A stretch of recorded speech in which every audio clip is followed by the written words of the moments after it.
know the various tricks of the trade, the mock outrage, the sympathetic glances, the disbelieving shakes of the head. She withdraws her hand, surreptitiously rubs the touch of her client's skin onto her black linen skirt beneath the table. Idiot, she thinks, behind her reassuring smile. You couldn't have exercised even a modicum of self-control. You had to bite her, too. The defendant smiles back at her, although thankfully his lips remain closed. The jury will soon be seeing more than enough of Derek Clemens's teeth. At 28 years old and a wiry 5 feet 10 inches tall, Derek Clemens is the same age and height as the woman selected to represent him. Even their hair is the same shade of delicate blonde. Their eyes, variations of the same cool blue, although hers are darker, more opaque, his paler, sliding toward pastel. In other, more pleasant circumstances, Amanda Travis and Derek Clemens might be mistaken for brother and sister, perhaps even fraternal twins.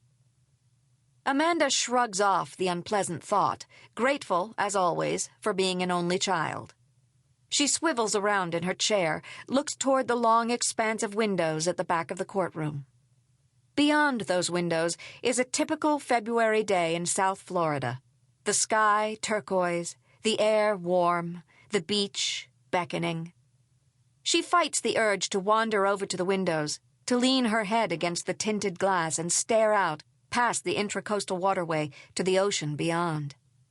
Only in Palm Beach does one find an ocean view from a courtroom to rival the view from the penthouse suite of a top hotel.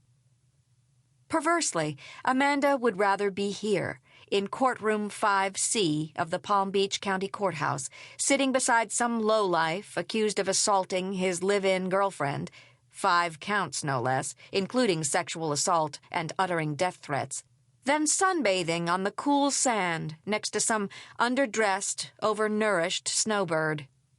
More than a few minutes of lying on her back with the surf washing over her bare toes is enough to send Amanda Travis screaming for the hot pavement. I'd like to retrace the events of the morning of August 16th, Miss Fletcher, who's playing with her overly bleached hair, her surgically amplified bosom straining against the buttons of her perversely conservative blue blouse.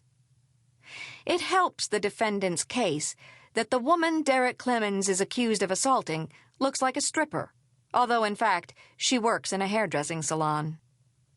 Amanda smiles with the knowledge this is less important than the image being projected. In law, as in so much of life, appearance counts far more than substance.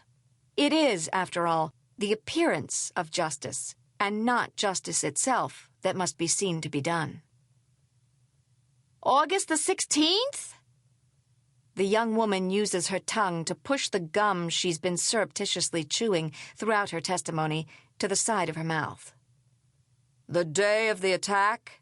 The prosecutor reminds her, approaching the stand and hovering over his star witness. Tyrone King is almost 6 feet 6 inches tall, with chocolate brown skin and a shiny bald head. When Amanda first joined the law firm of Beatty and Rowe just over a year ago, she heard rumors that the handsome assistant district attorney was a nephew of Martin Luther King's. But when she asked him about it, he laughed and said he suspected all black men in the South named King were rumored to be related to the assassinated leader. You've testified that the accused came home from work in a foul mood.